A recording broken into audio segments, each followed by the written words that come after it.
Hello everyone, CME 2 week 11 practice ಸೆಷನ್ಗೆ ಎಲ್ರಿಗೂ ಸ್ವಾಗತ. ಕಟಿಂಗ್ ಟೂಲ್ಸ್ ಆ್ಯಂಡ್ ಅಬ್ರೆಸಿವ್ಸ್ ಏನು ವೀಕ್ ಇದೆಯೋ ಈ ಒಂದು ಚಾಪ್ಟರಲ್ಲಿ ಕೆಲವೊಂದು practice session as for your examination pattern I am going to explain. And this is not the end. You can frame n number of questions from this content which is available in your syllabus. You can take this as a practice session. ಯಾವ ಥರ ಬರಬಹುದು, ಹೆಂಗೆ answer ಮಾಡಬೇಕು ಅನ್ನೋದನ್ನು ತಿಳ್ಕೊತಾ ಬರ್ತೀರಾ. Let us move on to the first question. Which of the following is not A type of cutting tool? Cutting tool ಇಲ್ಲಿರುವಂತಹ ಆಪ್ಷನಲ್ಲಿ ಯಾವುದು ಅಲ್ಲ ಅಂತ ಕೇಳ್ತಾ ಇದ್ದಾರೆ. Single point cutting tool as the name indicates, ಇದು ಕಟಿಂಗ್ ಟೂಲೇ. ಮಲ್ಟಿಪಾಯಿಂಟ್ ಕಟಿಂಗ್ ಟೂಲು ಕಟಿಂಗ್ ಟೂಲೇ. ಅಬ್ರೆಸಿವ್ಸ್ ಅನ್ನೋದು ಕೂಡ ಕಟಿಂಗ್ ಟೂಲೇ. ಹಾಗಾಗಿ ವೆಲ್ಡಿಂಗ್ ಟಾರ್ಚ್ ಅನ್ನೋದು ಜಸ್ಟ್ ಸೇಫ್ಟಿ ಡಿವೈಸ್ ಅಥವಾ ಏನು ಎಕ್ವಿಪ್ಮೆಂಟ್ ವೆಲ್ಡಿಂಗ್ ಮಾಡೋದಕ್ಕೆ ಬೇಕಾಗಿರುವಂಥದ್ದು.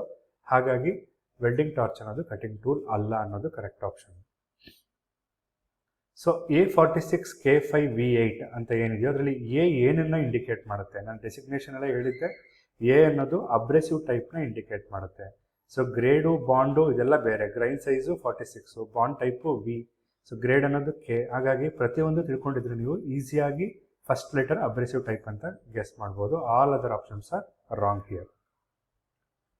ಹೆಲಿಕ್ಸ್ ಆ್ಯಂಗಲ್ ಮಿಲ್ಲಿಂಗ್ ಕಟ್ಟರಲ್ಲಿ ಇದ್ದಿದ್ದು ಸೊ ಯಾವುದಕ್ಕೆ ರಿಲೇಟೆಡ್ ಆಗಿದೆ? ಮಿಲ್ಲಿಂಗ್ ಕಟ್ಟರಲ್ಲಿ ಇರುವಂಥದ್ದು ಹೆಲಿಕ್ಸ್ ಆ್ಯಂಗಲ್. ಲೇತ್ ಟೂಲಲ್ಲಿ ಬರೋದಿಲ್ಲ. Rake angle, clearance angle, edge cutting angle ಅಂತ ಬರುತ್ತೆ. ಡ್ರಿಲ್ಲಿಂಗ್ ಮಿಷಿನಲ್ಲೂ ಸದ್ಯಕ್ಕೆ ಇವಾಗ ಹೆಲಿಕ್ಸ್ ಅನ್ನೋದು ಇಲ್ಲದೆ ಇರೋದ್ರಿಂದ you cannot take this. But as ಏನು ಹೆಲಿಕ್ಸ್ ಆ್ಯಂಗಲ್ ಡ್ರಿಲ್ಲಿಂಗಲ್ಲೂ ಬರುತ್ತೆ, ಬಟ್ ಮೆಷಿನಲ್ಲಿ ಬರೋದಿಲ್ಲ, ಡ್ರಿಲ್ ಬಿಟ್ಟಲ್ಲಿ ಬರುತ್ತೆ. ಸೊ ಹೆಲಿಕ್ಸ್ ಆ್ಯಂಗಲ್ ಅನ್ನೋದು ಮಿಲ್ಲಿಂಗ್ ಕಟ್ಟರಲ್ಲಿ ಬರುತ್ತೆ, ಬಟ್ ಡ್ರಿಲ್ ಬಿಟ್ಟಲ್ಲಿ ಬರುತ್ತೆ, not in the drilling machine. ಹಾಗಾಗಿ ಮಿಲ್ಲಿಂಗ್ ಕಟರ್ ಅನ್ನೋದು ರಿಲೆವೆಂಟ್ ಆನ್ಸರ್ ಅಂತ ತಗೋಬಹುದು ಈ ಒಂದು ಕ್ವಶನ್ಗೆ. ಯಾವ ಪ್ರೋಸೆಸ್ಸಲ್ಲಿ ಹೈಯೆಸ್ಟ್ ಸರ್ಫೇಸ್ ಫಿನಿಶ್ ಬರುತ್ತೆ?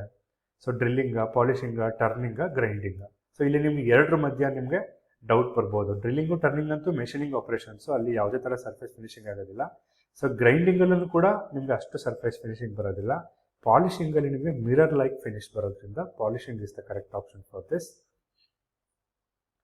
ಡೈಮಂಡ್ ಟೂಲ್ ಎಲ್ಲಿ ಯೂಸ್ ಮಾಡ್ತಾರೆ? ಯಾವುದಕ್ಕೆ ಯೂಸ್ ಮಾಡ್ತಾರೆ ಅಂದರೆ, ಡೈಮಂಡ್ ಟೂಲ್ ಯೂಸ್ ಮಾಡೋದು ತುಂಬ ಪ್ರಿಸಿಷನ್ ಫಿನಿಶಿಂಗ್ ಆಗಬೇಕಾದ್ರೆ, ಅಂದರೆ ಹಾರ್ಡ್ ಮೆಟೀರಿಯಲ್ ತುಂಬ ಪ್ರಿಸೈಸ್ ಆಗಿ, ಅಂದರೆ ಯಾವುದೇ ಥರ ಡೈಮೆನ್ಷನಲ್ಲಿ ಸ್ಯಾಕ್ರಿಫೈಸ್ ಮಾಡ್ದೇ ಫಿನಿಶಿಂಗ್ ಬೇಕು ಅಂದರೆ go with a diamond tool. So welding, soft material, roughing ಅನ್ನೋದು ರಾಂಗ್ ಆಪ್ಷನ್ಸ್ ಆಗುತ್ತೆ.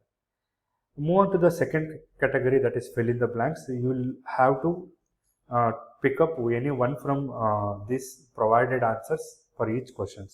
ಮಲ್ಟಿಪಾಯಿಂಟ್ ಅಂತ ಇದೆ, ಶಿಯರ್ ಅಂತ ಇದೆ, ಫೆರಸ್ ಅಂತ ಇದೆ, ಕರೋಷನ್ ಅಂತ ಇದೆ, ರೇಕ್ ಅಂತ ಇದೆ. Let us take the question first. A cutting tool removes material by dash action. Cutting tool ಮೆಟೀರಿಯಲ್ನ ಯಾವ ಆಕ್ಷನಲ್ಲಿ ರಿಮೂವ್ ಆಗುತ್ತೆ? ಶಿಯರ್ ಆಕ್ಷನಲ್ಲಿ ಆಗುವಂಥದ್ದು. ಹಾಗಾಗಿ ಶಿಯರ್ ಅನ್ನೋದು correct. Angle between tool face ಮತ್ತು ಹಾರಿಜಾಂಟಲ್ ಆಕ್ಸೆಸ್. ಹಾರಿಜಾಂಟಲ್ ಲೈನು ಮತ್ತು ಟೂಲ್ ಫೇಸ್ಗೆ ಇರುವಂಥ ಆ್ಯಂಗಲ್ಗೆ there is no other option which is rake ಅನ್ನೋದು ಆ್ಯಂಗಲ್ ರಿಲೇಟೆಡ್ ಆಗಿರೋದ್ರಿಂದ take the rake angle.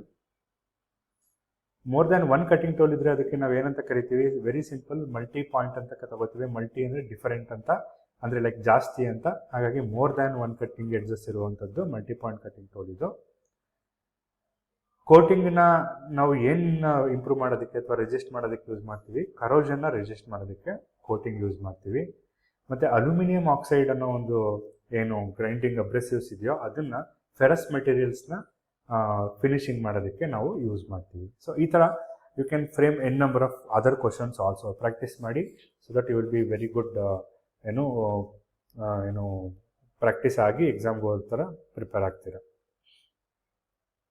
2 marks question ಬರೋದಾದರೆ ಡೈರೆಕ್ಟ್ ಕ್ವಶನ್ಸ್ ಇರ್ತವೆ. ನೇಮ್ ಎನಿ 2 ಅಬ್ರೆಸಿವ್ಸ್ ಅಂತ ಒಂದು ಕ್ವಶನ್ ಇದೆ. ನ್ಯಾಚುರಲ್ ಅಥವಾ ಸಿಂಥೆಟಿಕ್, ಅದರಲ್ಲಿ ಎಮರಿ, ಕೊರಂಡ್ ನೀವು ಯಾವ್ದಾದ್ರು ಬರೀಬೋದು.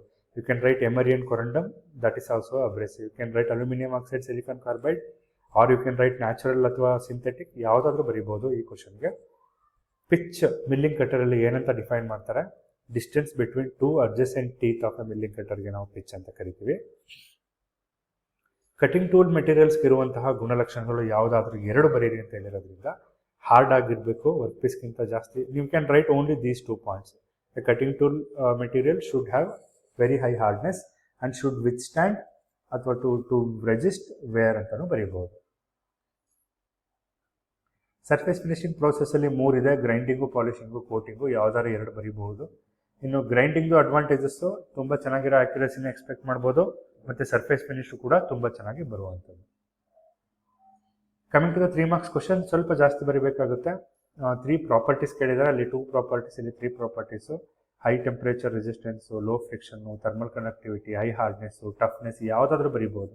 You can write the headings also, you will get a marks. Material selection ಮಾಡೋದ್ರ ಬಗ್ಗೆ ಕೇಳಿದರೆ ಒಂದು 3 ಪಾಯಿಂಟ್ಸ್ನ ಬರೀರಿ. ಐ ಹ್ಯಾವ್ ಗಿವನ್ ಇಲ್ಲಿ 5-6 ಪಾಯಿಂಟ್ಸ್ ಇದೆ. This is very appropriate answer for the 5 marks question. ಯಾವ್ದಾದ್ರು 3 ಪಾಯಿಂಟ್ಸ್ನ ಬರಿಬೋದು. ವರ್ಕ್ ಪೀಸ್ ಮೆಟೀರಿಯಲ್ನ ಸಾಫ್ಟ್ ಆಗಿದ್ರೆ HSSನ ಸೆಲೆಕ್ಟ್ ಮಾಡ್ತೀವಿ, ಹಾರ್ಡ್ ಆಗಿದ್ರೆ ಕಾರ್ಬೈಡ್ ಅಥವಾ ಸಿರಾಮಿಕ್ ಟೂಲ್ನ ಯೂಸ್ ಮಾಡ್ತೀವಿ. ಯಾವ ಆಪ್ರೇಷನ್ ಮಾಡ್ತಿದ್ದೀರಿ ಅನ್ನೋದ್ರ ಮೇಲೆ, ರಫ್ ಆಗಿದ್ರೆ ಟಫ್, ಫಿನಿಶಿಂಗ್ ಆದರೆ ಹಾರ್ಡ್ ಟೂಲ್ಸ್ನ ಯೂಸ್ ಮಾಡ್ತೀವಿ. ಆ ಥರ ನಾನು ಎಕ್ಸ್ಪ್ಲೈನ್ ಮಾಡಿದ್ದೀನಿ ಇದೆಲ್ಲ. ಇದನ್ನು you can take it out. ನೀವು ಆನ್ಸರ್ ಹೆಂಗೆ ಬರೆಯೋದು ಅನ್ನೋದಕ್ಕೋಸ್ಕರ ಮಾತ್ರ I am going to focus. Cutting tool ಮೆಟೀರಿಯಲ್ನ ನಂಬರ್ ಆಫ್ ಕಟಿಂಗ್ ಎಡ್ಜಸ್ ಮೇಲೆ ಹೆಂಗೆ ಕ್ಲಾಸಿಫೈ ಮಾಡ್ತಾರೆ ಅಂದರೆ, we have 2 type of categories, single point cutting tool and multi point cutting tool. Single point cutting ಟೂಲಲ್ಲಿ 1 ಕಟಿಂಗ್ ಎಡ್ಜ್ ಇರುತ್ತೆ, multi point cutting ಟೂಲಲ್ಲಿ more than 1 cutting edge ಇರುತ್ತೆ. ಅಷ್ಟು ಬರೆದ್ರೆ ಸಾಕಾಗುತ್ತೆ. ಪಾಲಿಶಿಂಗ್ ಮತ್ತು ಕೋಟಿಂಗ್ ಮಧ್ಯೆ ಯಾರೋ ಡಿಫ್ರೆನ್ಸ್ ಕೇಳಿದ್ದಾರೆ. ಪಾಲಿಶಿಂಗು ಮೆಟೀರಿಯಲ್ನ ರಿಮೂವ್ ಮಾಡುತ್ತೆ, ಕೋಟಿಂಗು ಮೆಟೀರಿಯಲ್ನ ಆ್ಯಡ್ ಮಾಡುತ್ತೆ. ಪಾಲಿಶಿಂಗು ಅಪಿಯರೆನ್ಸ್ನ ಇಂಪ್ರೂವ್ ಮಾಡುತ್ತೆ, ಕೋಟಿಂಗು ಪ್ರೊಟೆಕ್ಷನ್ನ ಇಂಪ್ರೂವ್ ಮಾಡುತ್ತೆ. ಕೋಟಿಂಗ್ ಅನ್ನೋದು ಪ್ರೊಟೆಕ್ಟಿವ್ ಲೇಯರ್ನ ಫಾರ್ಮ್ ಮಾಡಿದ್ರೆ, ಪಾಲಿಶಿಂಗ್ ಆ ಥರ ಯಾವುದೇ ಲೇಯರ್ ಕೊಡೋದಿಲ್ಲ, ಬಟ್ ಇಟ್ ಲುಕ್ಸ್ ನೈಸ್ ಅಂತ ಹೇಳ್ಬೋದು. ಅಬ್ರೆಸಿವ್ಸ್ ಬಗ್ಗೆ ಕೇಳಿದ್ದಾರೆ. You can write the natural and artificial abrasives, ಅದ್ರ ಬಗ್ಗೆ ಬರಿಬೋದು. ಎಕ್ಸಾಂಪಲ್ಸು ಅಥವಾ ಅದ್ರದ್ದು ಫೀಚರ್ಸ್ ಬಗ್ಗೆ you can write for 3 marks.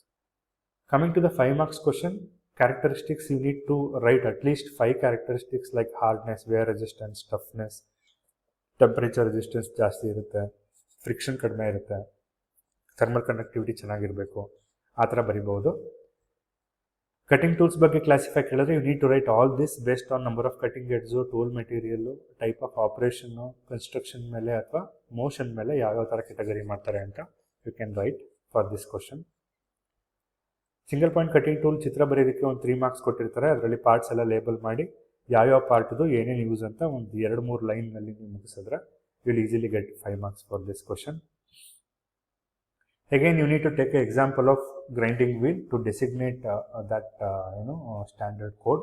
A46 K5 V23 ಅಂದರೆ A ಅಂದ್ರೇನು, 46 ಅಂದ್ರೇನು, K ಅಂದ್ರೇನು, 5 ಅಂದ್ರೇನು, V ಅಂದ್ರೇನು, 23 ಅಂದ್ರೇನು ಅಂತ you need to write here for this question. Again, selection of tool material, at least you need to write 5 selection criteria: workpiece material, type of operation, cutting speed, tool life requirement, cost ಮತ್ತು machine capability ಮೇಲೆ heading ಬರೆದು ಯಾವ ಮೆಟೀರಿಯಲ್ಗೆ ಯಾವ tools use ಮಾಡ್ತೀವಿ ಅನ್ನೋದು ತುಂಬ important. ಇಲ್ಲಿ ಸುಮ್ಮನೆ ಹೆಡ್ಡಿಂಗ್ ಬರೆಯೋಕ್ಕಾಗಲ್ಲ, ಕ್ಯಾರೆಕ್ಟರಿಸ್ಟಿಕ್ಸಲ್ಲಿ ಬರಿಬೋದು. ಬಟ್ ಇಲ್ಲಿ ವರ್ಕ್ಪೀಸ್ ಮೆಟೀರಿಯಲ್ ಸಾಫ್ಟ್ ಆಗಿದ್ರೆ ಯಾವ ಟೂಲು, ಹಾರ್ಡ್ ಆಗಿದ್ರೆ ಯಾವ ಟೂಲು, ಆ ಥರ ಪ್ರತಿಯೊಂದಕ್ಕೂ ನೀವು ಕೆಟಗರೈಸ್ ಮಾಡಿ ಬರೀಬೇಕಾಗುತ್ತೆ. So this completes the session. If you have any doubts, you can give me a comment. I'm happy to answer. Don't forget to like, share and subscribe. Thank you so much for watching.